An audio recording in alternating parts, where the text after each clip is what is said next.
नमस्कार विद्यार्थी मित्रांनो, छत्रपती शिवाजी महाराज यांच्यावर आधारित आपण प्रश्नमंजुषा सुरू केलेली आहे। त्या प्रश्नमंजुषेमधील आज आपण दुसरा व्हिडिओ पाहणार आहे, जो की इयत्ता 4थी च्या पुस्तकावर आधारित असणार आहे। त्या पुस्तकातील प्रकरण दुसरे संतांची कामगिरी यावर हा व्हिडिओ आधारित असणार आहे। म्हणजे ही जी प्रश्नमंजुषा असणार आहे ती प्रामुख्याने श्री चक्रधर स्वामी, संत नामदेव, संत ज्ञानेश्वर, संत एकनाथ, संत तुकाराम, संत रामदास यांच्यावर आधारित असणार आहे। तर चला आपण या प्रश्नमंजुषेमधील पहिला प्रश्न पाहू। महाराष्ट्रामध्ये खालीलपैकी कोणत्या संतांपासून संत परंपरा सुरू झाली? तर याचं बरोबर उत्तर आहे पर्याय क्रमांक 4 वरील सर्व। म्हणजेच श्री चक्रधर, संत नामदेव, संत ज्ञानेश्वर, संत चोखामेळा यांच्यापासून काय महाराष्ट्रामध्ये संत परंपरा सुरू झालेली आहे। त्यानंतर पुढचा प्रश्न पाहू। महाराष्ट्रात श्री चक्रधर, संत नामदेव, संत ज्ञानेश्वर, संत चोखामेळा या संतांपासून सुरू झालेली संत परंपरा कोणत्या संताने पुढे चालवली? तर याचं बरोबर उत्तर आहे पर्याय क्रमांक 4 वरील सर्व। महाराष्ट्रात श्री चक्रधर, संत नामदेव, संत ज्ञानेश्वर, संत गोरोबा, संत सावता, संत नरहरी, संत एकनाथ, संत शेख मोहम्मद, संत तुकाराम, संत निळोबा या संतांनी काय केलेले आहे? ही जी संत परंपरा आहे ती काय केलेली आहे? पुढे चालवलेली आहे। या संत परंपरेमध्येच किंवा त्यांच्याप्रमाणेच काय केलेले आहे? यामध्ये संत जनाबाई, संत सोयराबाई, संत निर्मळाबाई, संत मुक्ताबाई, संत कानोपात्रा, संत बहिणाबाई शिवूरकर यांचाही काय होतो? या संतांमध्ये समावेश होतो। म्हणजेच ही संत परंपरा पुढे चालवण्यामध्ये या संतांचाही त्यामध्ये समावेश होतो। आणि समर्थ रामदास जी आहेत त्यांनी काय केलेलं आहे? महाराष्ट्रामध्येच काय केलेलं आहे? आपलंही कार्य केलेलं आहे। त्यानंतर पुढचा प्रश्न पाहू। महाराष्ट्रातील संतांनी लोकांना कोणती शिकवण दिली? तर याचं बरोबर उत्तर आहे पर्याय क्रमांक 4। महाराष्ट्रातील जी संत आहेत त्यांनी काय केलेले आहे? लोकांना दया, अहिंसा, परोपकार, सेवा, समता आणि बंधुभाव यांची काय केलेली आहे? किंवा इत्यादी गुणांची काय केलेली आहे? त्यांनी शिकवण दिलेली आहे। त्यानंतर पुढचा प्रश्न पाहू। कोणी लहान नाही, कोणी मोठा नाही, सगळे सारखे अशी समतेची भावना लोकांच्या मनात कोणी निर्माण केली? तर याचं बरोबर उत्तर आहे पर्याय क्रमांक 4। ही जी भावना आहे ही लोकांच्या मनात संताने निर्माण केलेली आहे। त्यानंतर पुढचा प्रश्न पाहू। श्री चक्रधर स्वामी मूळचे कोणत्या राज्यातील होते? तर याचं बरोबर उत्तर आहे पर्याय क्रमांक 1। श्री चक्रधर स्वामी जे आहेत ते मूळचे गुजरात राज्यातील होते। हे या ठिकाणी भारताचा नकाशा आपण दाखवलेला आहे आणि या नकाशामध्ये या ठिकाणी हे गुजरात राज्य आहे। या ठिकाणी सेपरेट हा जो नकाशा दिलेला आहे, हा जो नकाशा अशा प्रकारे गुजरातचा दिसतो। त्यानंतर पुढचा प्रश्न पाहू। गुजरातमधील श्री चक्रधर स्वामी वैराग्य वृत्ती धारण करून कोणत्या राज्यात आले? तर याचं बरोबर उत्तर आहे पर्याय क्रमांक 3। ते महाराष्ट्र या राज्यामध्ये आले। या ठिकाणी आपण नकाशामध्ये भारताचा हा जो नकाशा आहे या नकाशामध्ये या ठिकाणी महाराष्ट्र राज्य आपण पाहत आहोत आणि हा जो पूर्ण जो आहे अशा प्रकारे महाराष्ट्राचा या ठिकाणी आपण नकाशा पाहू शकतो। आपण हे यासाठी दिलेलं आहे की भारताच्या नकाशामध्ये महाराष्ट्र हे राज्य कोणत्या ठिकाणी आहे हे आपल्याला समजलं पाहिजे।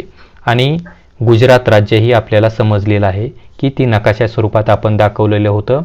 ते जी राज्य आहे ती महाराष्ट्राच्या शेजारीच आहे। त्यानंतर पुढचा प्रश्न पाहू। श्री चक्रधर स्वामी यांनी जनतेला कोणता उपदेश केला? तर याचं बरोबर उत्तर आहे पर्याय क्रमांक 3।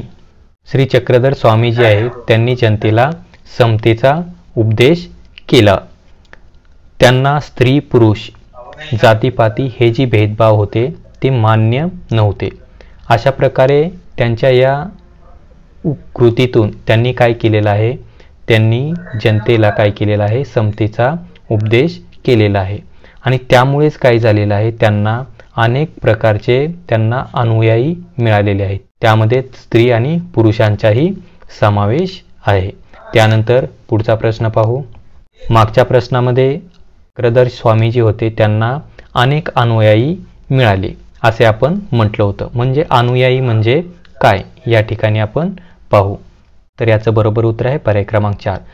अनुयायी म्हणजे काय, तर शिष्य, भक्त, अनुचर, समर्थक, सुसंगत, सहयोगी या प्रकारचेही त्याचे अर्थ आहेत.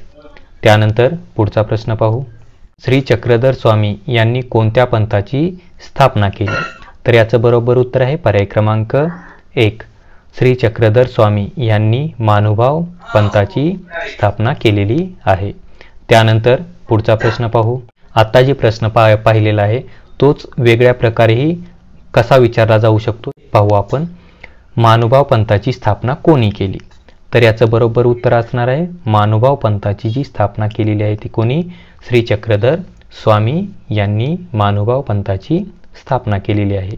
त्यानंतर पुढचा प्रश्न पाहू. लीळा चरित्र हा ग्रंथ कोणी लिहिला, तर याचं बरोबर उत्तर आहे पर्याय क्रमांक 2. श्री चक्रधर स्वामी यांनी लीळा चरित्र हा ग्रंथ लिहिलेला आहे. हा जो प्रश्न आहे तो आणखीन वेगवेगळ्या स्वरूपात कशा प्रकारे विचारला जाऊ शकतो ते आपण पाहू. श्री चक्रधर स्वामींच्या आठवणींचा संग्रह म्हणजे डॅश डॅश हा ग्रंथ होय, तर याचं बरोबर उत्तर आहे पर्याय क्रमांक 3. लीळा चरित्र हा ग्रंथ. त्यानंतर पुढचा प्रश्न पाहू. श्री चक्रधर स्वामी यांच्याविषयीचे कोणते वाक्य चुकीचे आहे, वाक्य दिलेले आहेत बघू आपण. पर्याय क्रमांक 1 मध्ये दिलेला आहे, त्यांना स्त्री पुरुष जातीपाती हे भेदभाव मान्य नव्हते. 2. त्यांचे अनुयायी स्त्री व पुरुष होते. पर्याय क्रमांक 3. त्यांच्या आठवणींचा संग्रह म्हणजे लीळाचरित्र हा ग्रंथ होय. पर्याय क्रमांक 4. यापैकी नाही. म्हणजे या ठिकाणी काय विचारलेलं आहे आपल्याला, चुकीचे वाक्य. कुणासंदर्भात, श्री चक्रधर स्वामी यांच्या संदर्भात चुकीचे वाक्य कोणते आहे हे आपल्याला विचारलेलं आहे. तर या ठिकाणी हे तीनही वाक्य काय आहेत, बरोबर आहेत. त्यामुळं या ठिकाणी कोणतंही वाक्य चुकीचं नाही. म्हणजेच आपला उत्तर काय येईल, पर्याय क्रमांक 4 यापैकी नाही. त्यानंतर पुढचा प्रश्न पाहू. संत नामदेव हे कोणाचे निस्सीम भक्त होते, तर याचं बरोबर उत्तर आहे पर्याय क्रमांक 4.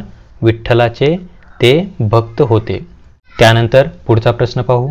संत नामदेव कोणत्या गावचे राहणारे होते, तर याचं बरोबर उत्तर आहे पर्याय क्रमांक 4. नरसी या गावचे संत नामदेव हे राहणारे होते. नरसी जे हे गाव आहे ते महाराष्ट्रातील हिंगोली या जिल्ह्यातील हे गाव आहे. त्यानंतर आपण पुढचा प्रश्न पाहू. संत नामदेवांनी कोणत्या माध्यमातून जनतेत जागृती निर्माण केली, तर याचं बरोबर उत्तर आहे पर्याय क्रमांक 1.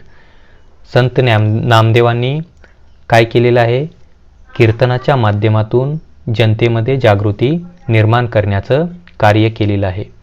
ते जी कार्य आहे ती त्यांनी अनेक अभंग रचले होते आणि ह्या अभंग रचून जी काय केलेले होते ते कीर्तनाच्या माध्यमातून सादर करून त्यांनी जनतेमध्ये जागृती निर्माण करण्याचं काम किंवा कार्य केलेलं आहे. त्यानंतर पुढचा प्रश्न पाहू. महाराष्ट्रात भागवत धर्माच्या प्रसाराचे कार्य कोणी केले, तर याचं बरोबर उत्तर आहे पर्याय क्रमांक 4. संत नामदेवांनी महाराष्ट्रामध्ये भागवत धर्माच्या प्रसाराचं काम केलेलं आहे. हाच प्रश्न आपण वेगळ्या प्रकारेही कशा प्रकारे विचारला जाऊ शकतो ते पाहू आपण. संत नामदेवांनी कोणत्या धर्माच्या प्रसारासाठी महाराष्ट्रभर संचार केला, तर याचं बरोबर उत्तर आहे पर्याय क्रमांक 1. भागवत. संत नामदेवांनी भागवत धर्माच्या प्रसारासाठी महाराष्ट्रभर संचार केला, म्हणजेच महाराष्ट्रभर फिरून त्यांनी त्याचा प्रसार केला. त्यांनी लोकांना भक्तीची शिकवण दिली आणि त्याचबरोबर धर्माचा व भक्तिमार्गाचा खंबीर निर्धार लोकांच्या मनात त्यांनी निर्माण केला. त्यानंतर पुढचा प्रश्न पाहू. कोणत्या संतांनी भारतभर प्रवास करून मानव धर्माचा संदेश पोहोचवला, तर याचं बरोबर उत्तर आहे पर्याय क्रमांक 4. संत नामदेव यांनी भारतभर प्रवास करून मानव धर्माचा संदेश लोकांपर्यंत पोहोचवला. त्यानंतर पुढचा प्रश्न पाहू. कोणत्या संताने पंजाबमध्ये जाऊन समतेचा संदेश दिला? तर याचं बरोबर उत्तर आहे पर्याय क्रमांक 1, संत नामदेव यांनी पंजाब या राज्यामध्ये जाऊन समतेचा संदेश लोकांना दिलेला आहे. हे पंजाब ही राज्य भारताच्या नकाशात आपण या ठिकाणी दाखवलेलं आहे. या ठिकाणी हे जी राज्य आहे ते या ठिकाणी आहे. त्यानंतर पुढचा प्रश्न पाहू. कोणत्या संताने हिंदी भाषेत पदे लिहिली आहेत? तर याचं बरोबर उत्तर आहे पर्याय क्रमांक 3, संत नामदेव यांनी काय केलेले आहेत? हिंदी भाषेमध्ये पदे लिहिलेली आहेत. त्यानंतर पुढचा प्रश्न पाहू. कोणत्या संतांची पदे गुरु ग्रंथ साहिब या धर्मग्रंथात समाविष्ट आहेत? तर याचं बरोबर उत्तर आहे पर्याय क्रमांक 4, संत नामदेव यांची जी पदे आहेत गुरु ग्रंथ साहिब या धर्मग्रंथामध्ये समाविष्ट आहेत. हाच प्रश्न वेगवेगळ्या प्रकारे कशा प्रकारे विचारला जाऊ शकतो ते आपण पाहू. गुरु ग्रंथ साहिब हा कोणत्या धर्माचा पवित्र ग्रंथ आहे? तर याचं बरोबर उत्तर आहे पर्याय क्रमांक 3, हा जो ग्रंथ आहे गुरु ग्रंथ साहिब हा ग्रंथ शीख धर्माचा पवित्र ग्रंथ आहे. त्यानंतर पुढचा प्रश्न पाहू. संत ज्ञानेश्वर कोणत्या गावचे राहणारे होते? तर याचं बरोबर उत्तर आहे पर्याय क्रमांक 1, आपेगाव. संत ज्ञानेश्वर जी होते ते आपेगाव या गावचे राहणारे होते. हे जी गाव आहे हे गाव छत्रपती संभाजीनगर या जिल्ह्यातील पैठण या तालुक्यातील आहे.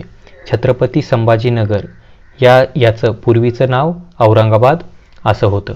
त्यानंतर आपण पुढचा प्रश्न पाहू. संत ज्ञानेश्वर यांच्या बहिणीचे नाव काय होते? तर याचं बरोबर उत्तर आहे पर्याय क्रमांक 3, मुक्ताबाई हे त्यांच्या बहिणीचे नाव होते. त्यानंतर पुढचा प्रश्न पाहू. निवृत्तीनाथ व सोपानदेव हे कोणत्या संतांचे बंधू होते? तर याचं बरोबर उत्तर आहे पर्याय क्रमांक 3, संत ज्ञानेश्वर, निवृत्तीनाथ आणि सोपानदेव हे त्यांचे बंधू आणि मुक्ताबाई ही त्यांची बहीण होती. त्यावेळचे जे कर्मठ लोक होते त्या लोकांनी यांना काय केले होतं, या मुलांना संन्याशांची मुलं म्हणून नावं ठेवलं होतं.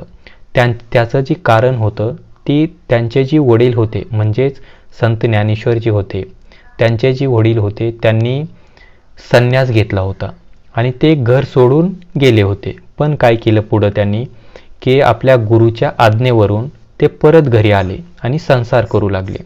आणि संसार करू लागल्यानंतर त्यांना पुढं काय 4 मुलं त्यांना झाली. आणि त्यावेळेची जी कर्मठ लोक होती ती त्यांना हे मान्य नव्हतं. त्यामुळं या लोकांनी यांना सर्वांना काय केलं होतं, वाळीत टाकलं होतं. आणि ते काय करत होते, ते लोक यांचा छळ करत असत. त्यानंतर पुढचा प्रश्न पाहू. ताटी उघडा ज्ञानेश्वरा, अहो आपण दुःखी कष्टी होऊन कसे चालेल, जगाचे कल्याण कोण करील, हा उपदेश ज्ञानेश्वरांना कोणी दिला? तर याचं बरोबर उत्तर आहे पर्याय क्रमांक 3, मुक्ताबाईंनी काय केलेला आहे, हा ज्ञानेश्वरांना उपदेश केलेला आहे. एकदा ज्ञानेश्वर भिक्षेसाठी झोळी घेऊन गावात गेले होते, पण त्यांना भिक्षा कोणीच घातली नाही. सगळीकडे लोकांनी त्यांना काय वेडेवाकडे बोलले होते आणि त्यांना ते ऐकून घ्यावं लागलं होतं. त्यांच्या म्हणजेच कुणाच्या, ज्ञानेश्वरांच्या बालमनाला खूप त्यावेळी त्या घटनेचं दुःख झालं. मग ते काय केले, ते आपल्या झोपडीत आले आणि झोपडीचं दार बंद करून आत या घटनेचं दुःख करत बसले होते. आणि त्यानंतर इतक्याच त्या ठिकाणी काय झाली, मुक्ता आली म्हणजेच मुक्ताबाई आल्या. आणि मुक्ताबाई आल्यानंतर गवताच्या ताटीवर टिचक्या मारत ती ज्ञानेश्वरांना म्हणाली, ताटी उघडा ज्ञानेश्वरा, अहो आपण दुःखी कष्टी होऊन कसे चालेल, जगाचे कल्याण कोण करील. बहिणीच्या या उपदेशाने ज्ञानेश्वरांना हुरूप आला आणि त्या घटनेवरून जी त्यांना दुःख झालं होतं ते दुःख काय केले, ते विसरून ते पुढे आपल्या कामाला लागले. त्यानंतर आपण पुढचा प्रश्न पाहू. ईश्वरावर श्रद्धा ठेवा, सगळ्यांशी समतेने वागा, दुःखी माणसांना मदत करा, त्यांचे दुःख नाहीसे करा, असा उपदेश लोकांना कोणी केला? तर याचं बरोबर उत्तर आहे पर्याय क्रमांक 1, संत ज्ञानेश्वरांनी हा उपदेश केलेला आहे. ठिकठिकाणी गोरगरिबांचा, मागासल्या लोकांचा धर्माच्या नावाखाली त्यावेळी छळ होत होता. तेव्हा ज्ञानेश्वरांनी काय केलं होतं, लोकांना कळकळीचा उपदेश केला होता की ईश्वरावर श्रद्धा ठेवा, सगळ्यांशी समतेने वागा, दुःखी माणसांना मदत करा, त्यांचे दुःख नाहीसे करा. त्यांचा हा जो उपदेश आहे तो गेली 700 वर्षे झाले महाराष्ट्राच्या कान्याकोपऱ्यात काय करत आहे, एकसारखा घुमत आहे. त्यानंतर पुढचा प्रश्न पाहू. ज्ञानेश्वरांनी कोणता ग्रंथ लिहिला? तर याचं बरोबर उत्तर आहे पर्याय क्रमांक 1, ज्ञानेश्वरी हा जो ग्रंथ आहे तो ज्ञानेश्वरांनी लिहिलेला आहे. त्यानंतर हाच प्रश्न दुसऱ्या प्रकारे कशा प्रकारे विचारला जातो ते आपण पाहू. ज्ञानेश्वरी हा ग्रंथ कोणी लिहिला?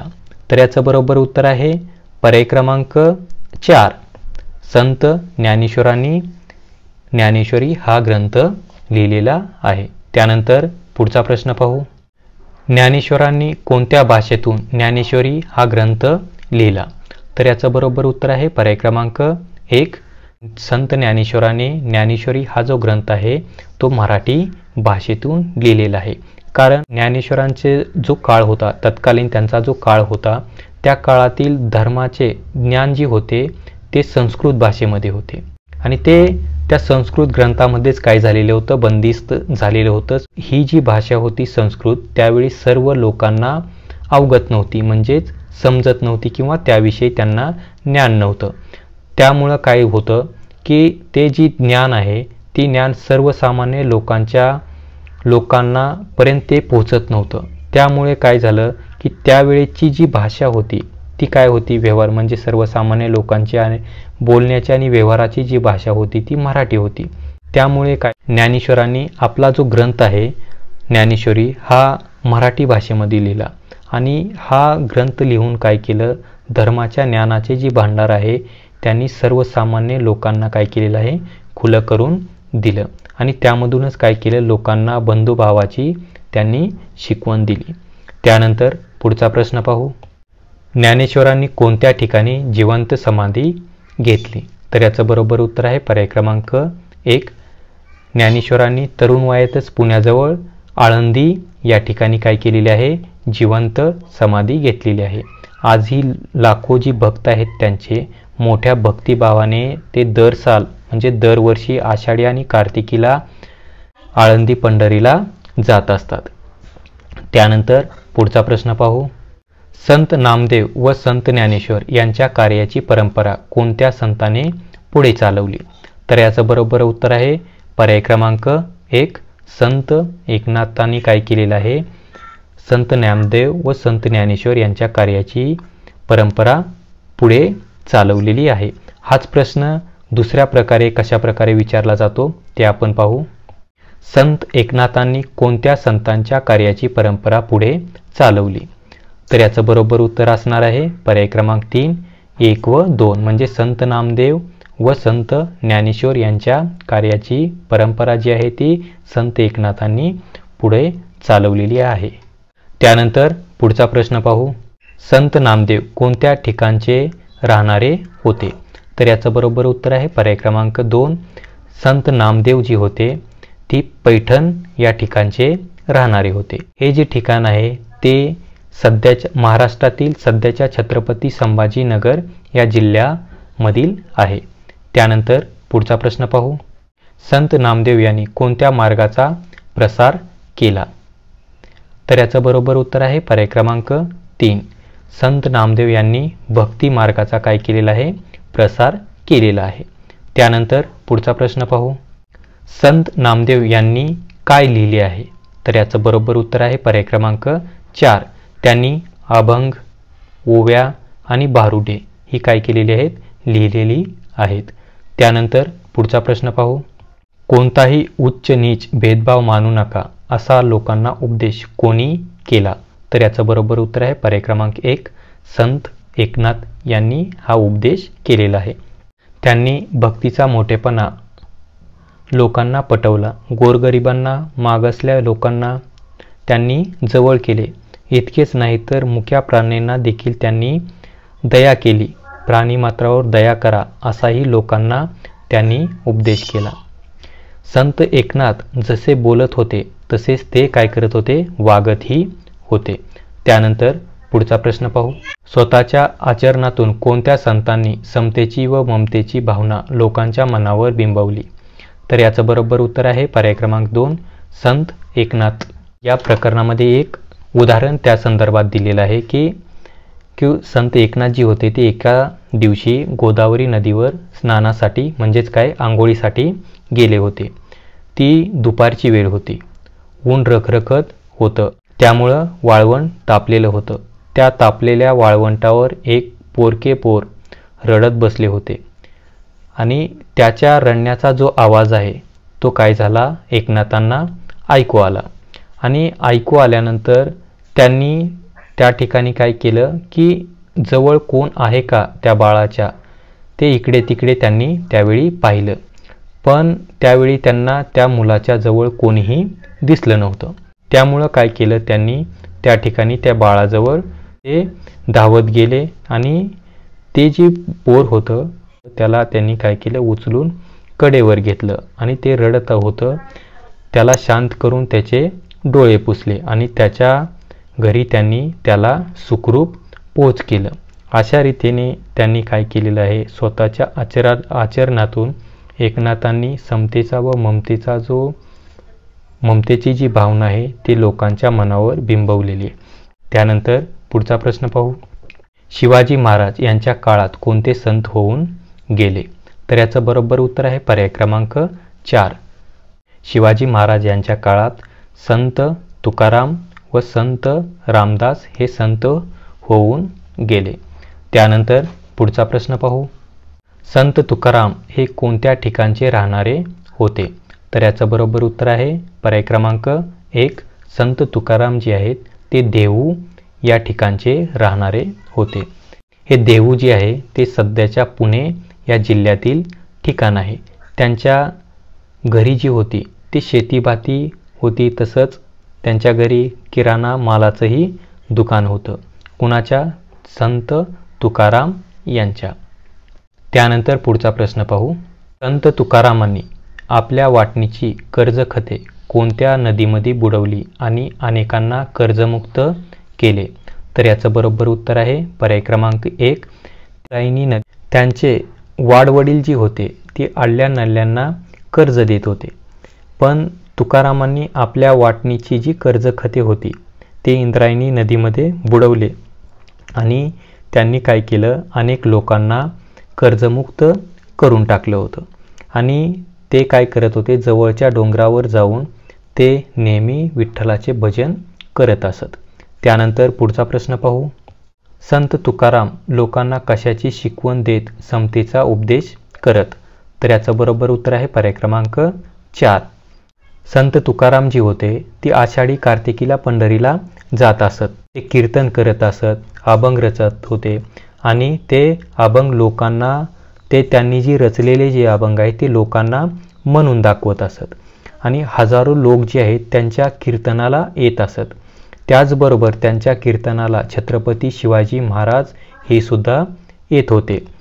संत तुकाराम जे आहेत त्यांनी काय केलेलं आहे, लोकांना दया, क्षमा, शांती यांची शिकवण देत त्यांनी काय केलेलं आहे, समतेचा उपदेश लोकांना केलेला आहे.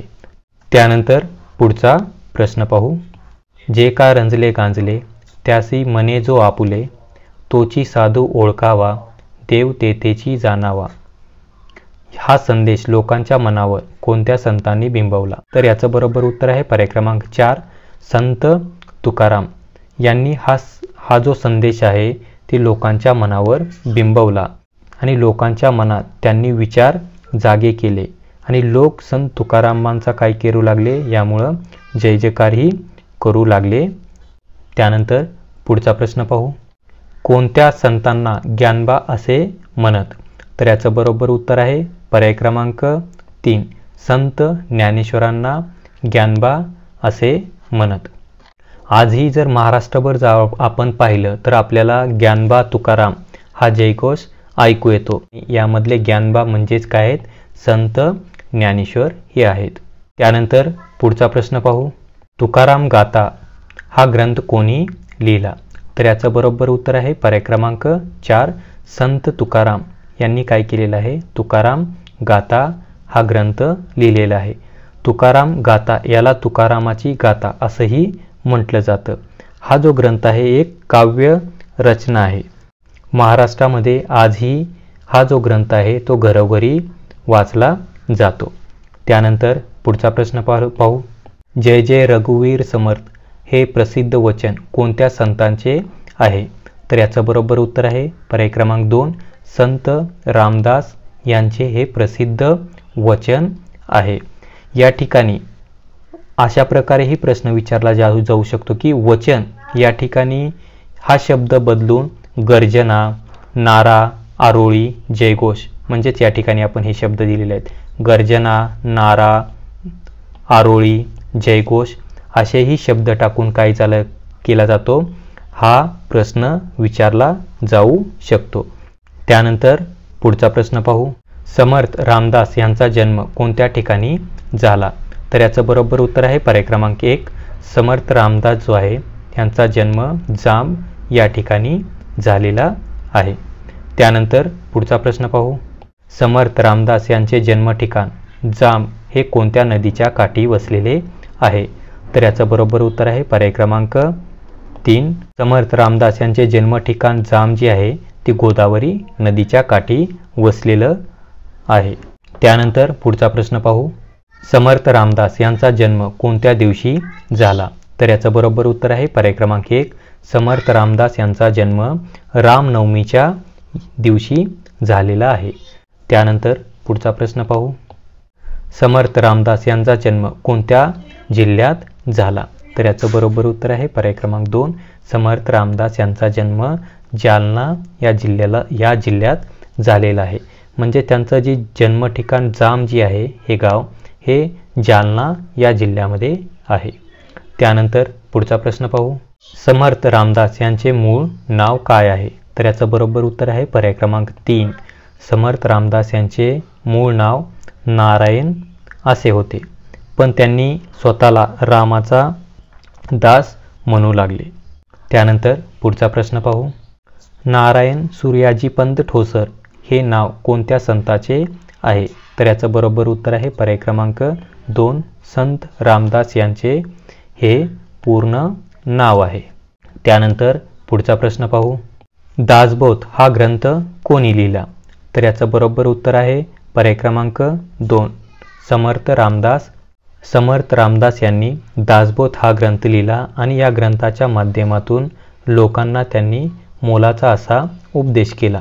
तसेच त्यांच्या मनातील श्लोकांतून त्यांनी लोकांना सद्विचार व सद्वर्तन यांची शिकवण दिली. त्यानंतर पुढचा प्रश्न पाहू. बलोपासनेसाठी कोणत्या संतांनी ठिकठिकाणी हनुमानाची मंदिरे उभारली? तर याचं बरोबर उत्तर आहे पर्याय क्रमांक 3 समर्थ रामदास यांनी बलोपासनेसाठी काय केलेले आहे? ठिकठिकाणी हनुमानाची मंदिरे उभारली. हाच प्रश्न वेगळ्या प्रकारे कसा विचारला जाऊ शकतो ते पाहू. समर्थ रामदास यांनी बलोपासनेसाठी कोणाची मंदिरे उभारली? तर याचं बरोबर उत्तर आहे पर्याय क्रमांक 4 त्यांनी हनुमानाची मंदिरे उभारली. त्यानंतर पुढचा प्रश्न पाहू. सामर्थ्य आहे चळवळीचे जो जो करील तयाचे हा संदेश लोकांना कोणत्या संतांनी दिला? तर याचं बरोबर उत्तर आहे पर्याय क्रमांक 4 समर्थ रामदास यांनी हा संदेश लोकांना दिलेला आहे. त्यांनी लोकांना संघटना करण्याची आणि अन्यायाविरुद्ध प्रतिकार करण्याची एक प्रकारची स्फूर्ती दिली. त्यामुळे त्या काळचे जे लोक होते त्यांना धीर आला होता आणि साधू संतांच्या कार्यामुळे लोकजागृतीही झाली होती. त्यावेळेच्या लोकांना धर्माबद्दल आदर वाढला होता. लोकांच्या मनात आत्मविश्वास निर्माण झाला होता आणि याच संतांच्या कामगिरींचा काय केला होता? छत्रपती शिवाजी महाराजांनी स्वराज्य स्थापनेसाठी उपयोग करून घेतला होता. त्यानंतर पुढचा प्रश्न पाहू. शिवाजी महाराज कोणाच्या कीर्तनाला जात असत? तर याचं बरोबर उत्तर आहे पर्याय क्रमांक 3 शिवाजी महाराज संत तुकाराम यांच्या कीर्तनाला जात असत. त्यानंतर पुढचा प्रश्न पाहू. कोणते संत स्वतःला रामाचा दास म्हणत? तर याचं बरोबर उत्तर आहे पर्याय क्रमांक 4 समर्थ रामदास किंवा संत रामदास हे जे आहेत ते स्वतःला रामाचा दास म्हणत असत. त्यानंतर आता आपण पुढच्या व्हिडिओमध्ये भेटू. धन्यवाद.